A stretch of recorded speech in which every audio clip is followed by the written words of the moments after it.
10টি আলামত দেখলে বুঝবেন আপনার সাথে খারাপ জিন আছে, জিনের আসর আপনার সাথে আছে। বিভিন্ন সময় আপনি যে সমস্ত আলামত দেখলে বুঝবেন যে একজন জিন আপনাকে ক্ষতি করার চেষ্টা করতেছে। যদি এই আমলগুলো, যে আলামতগুলো যদি আপনি দেখেন, তাহলে অবশ্যই আপনার জিন্দিগিটাকে আমলের ভিতরে নিয়ে আসবেন, আমল অনুযায়ী চলবেন এবং রুকিয়া করার চেষ্টা করবেন।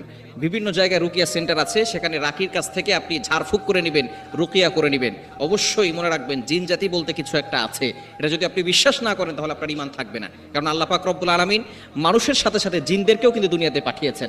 আল্লাহ তাআলা পবিত্র কুরআনুল কারীমের ভিতরে নিজেই বলে দিয়েছেন, 27 নম্বর পারা 2 নম্বর পৃষ্ঠার 5-6 নম্বর লাইন, সূরাতুজ জারিয়াতের 56 নম্বর আয়াতে রব্বুল আলামিন বলেন, ওয়ামা খলাকতুল জিন্না ওয়াল ইনসা ইল্লা লিয়াবুদুন, I have created the human and the jinn people to worship only me. আমি মানুষ এবং জিন জাতিকে একমাত্র আমার ইবাদত করার জন্য সৃষ্টি করেছি। সুতরাং জিন জাতি আছে। আল্লাহ তাআলা জিনদের ব্যাপারে একটা সূরা নাজিল করে দিয়েছেন। এটা আধুনিক চিকিৎসা বিজ্ঞান, বর্তমানে সায়েন্স যারা চিকিৎসা বিজ্ঞান, তারা এটাকে জিন জাতি বলতে কিছু আছে এটা বিশ্বাস করতে চায় না।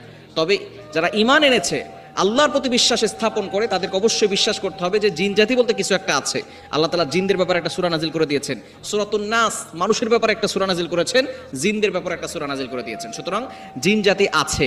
অবশ্যই এই 10টি আলামত আমরা খেয়াল করব, আমাদের ভিতরে যদি থাকে তাহলে কিন্তু জিন জাতির থেকে বাঁচার জন্য আমাদেরকে আমল করতে হবে। আমি শেষে কিছু আমলের কথা আপনাদেরকে বলে দিব, যে আমলগুলো করবেন, এবং অবশ্যই রুকিয়া সেন্টারে গিয়ে ঝাড়ফুঁক করে নেবেন শরীরে এবং সবসময় আমল করার চেষ্টা করবেন।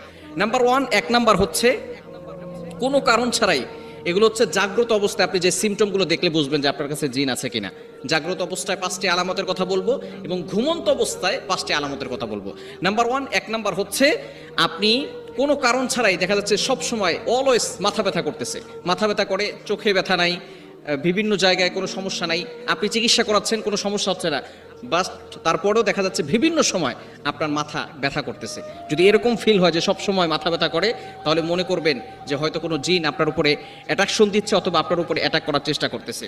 এবং 2 নাম্বার হচ্ছে কোনো কিছুতে মন বসে না, আপনি ইবাদত করছেন, ইবাদতে মন বসে না, কারোর সাথে কথা বলতে ইচ্ছা করে না, যার কথাই শোনেন না কেন কারোর সাথে আপনার কথা বলতে ইচ্ছা করে না, এরকম অনেক সময় হওয়া দেখবেন। যদি এরকম হয় তাহলে মনে করবেন কোনো জিন জাতি আপনার উপরে অ্যাটাক করার চেষ্টা করতেছে, অ্যাট্রাকশন দিচ্ছে। এবং 3 নাম্বার হচ্ছে উগ্র মেজাজ। দেখবেন কিছু মানুষ আছে একেবারে উগ্র মেজাজ দেখায়, সবসময় মেজাজ খিটখিটে হয়ে থাকে, যারা দেখবেন সব সময় সন্তানদেরকে দেখতে পারে না, স্ত্রীকে দেখতে পাচ্ছে না, এবং অনেক সময় দেখা যাচ্ছে নিজের মায়ের সাথে খারাপ ব্যবহার করতেছে, বাবার সাথে খারাপ ব্যবহার করতেছে, আত্মীয় স্বজন রিলেটিভ যারা আছে কারোর সাথেই ভালো ব্যবহার করে না, সবার সাথে উগ্র মেজাজ দেখায়। যদি এরকম হয় তাহলে অবশ্যই আপনি আমল করার চেষ্টা করবেন। 4 নাম্বার হচ্ছে শরীরের কোনো অঙ্গে সর্বদা ব্যথা করা, যেমন আপনার হাতে ব্যথা করতেছে, কোমরে ব্যথা করতেছে, বারবার আপনি ডক্টর দেখাচ্ছেন, চিকিৎসা করাচ্ছেন, কিন্তু কোনো ফায়দা পাচ্ছেন না। হয়তো কোনো জায়গায় আপনাকে এমনভাবে জিন ব্যথা করে রাখছে যাতে করে আপনি বিপদে পড়ে যেতে পারেন। এবং 5 নাম্বার হচ্ছে অস্বাভাবিকভাবে খাওয়া।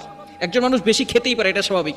কিছু কিছু মানুষ আছে একটু বেশি খেতেই পারে, আল্লাহ তাআলা খাওয়ার ব্যাপারে কোনো নিষেধ করেন নাই। তবে অবশ্যই কিছু মানুষ দেখবেন অস্বাভাবিক খায়। একজন মানুষ 4 কেজি 5 কেজি মিষ্টি খেয়ে ফেলে, দেখবেন জিনেরা কিন্তু মিষ্টি একটু বেশি পছন্দ করে। অনেক মানুষ আবার এরকম আছে দেখবেন একসাথে 5 কেজি 6 কেজি মিষ্টি খেয়ে ফেলে। যদি এরকম হয়, অস্বাভাবিক খাওয়া, অতিরিক্ত অস্বাভাবিক খাওয়া, তাহলে মনে করবেন কোনো জিন হয়তো তাকে আক্রমণ করছে, তাকে অ্যাট্রাকশন দিচ্ছে, তার ভিতরে কোনো খারাপ জিন আছে। এবং ঘুমন্ত অবস্থায় যে 5টি বিষয় দেখলে মনে করবেন যে আপনার উপরে জিন অ্যাটাক করতে পারে। প্রথম 5টি বললাম।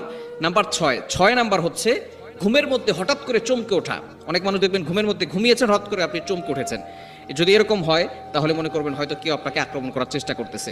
এবং 7 নাম্বার হচ্ছে খুবই গুরুত্বপূর্ণ, সেটা হচ্ছে ভয়ঙ্কর স্বপ্ন দেখা। আপনি মানুষের মাথা দেখতেছেন, কঙ্কাল দেখতেছেন, ভয়ঙ্কর ভয়ঙ্কর স্বপ্ন আপনি রাতের বেলা যখনই ঘুমান তখনই আপনি ভয়ঙ্কর স্বপ্ন দেখেন। যদি এরকম দেখেন তাহলে কিন্তু অবশ্যই আপনি আমল করার চেষ্টা করবেন। এবং 8 নাম্বার হচ্ছে উঁচু জায়গা থেকে নিচে পড়ে যাওয়া। আপনি স্বপ্ন দেখতেছেন যে আপনি বিল্ডিং এর ছাদ থেকে নিচে পড়ে যাচ্ছেন, অথবা আপনি বিমানে উঠেছেন, সেখান থেকে কেউ আপনাকে ফেলে দিয়েছে, আপনি সেখান থেকে শুধু পড়তেছেন, কেউ আপনাকে ধরতেছে না।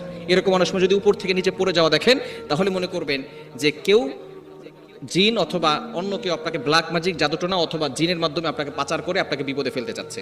এবং 9 নাম্বার হচ্ছে ঘুমের মধ্যে আপনি স্বপ্ন দেখবেন কুকুর অথবা অন্য কোনো হিংস্র প্রাণী আপনার উপরে অ্যাটাক করতে চাচ্ছে, আপনাকে ধাওয়া করতেছে। এটা দেখলে অবশ্যই আপনি সতর্ক হবেন। এবং 10 নাম্বার হচ্ছে বিশেষ আকৃতির মানুষ দেখা স্বপ্নের ভিতরে, অনেক লম্বা, আবার অনেক খাটো, আবার অনেক কালো, আবার বিশ্রী চেহারার, কুৎসিত চেহারার মানুষ, যেগুলো দেখলে ভয়ঙ্কর লাগে।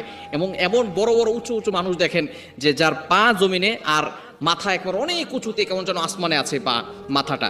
শুধু এরকম যদি দেখেন তাহলে আপনি অবশ্যই সতর্ক হবেন, কিছু আমল করবেন। 5 ওয়াক্ত নামাজ মাস্ট বি পড়বেন, অবশ্যই নামাজ পড়তে হবে।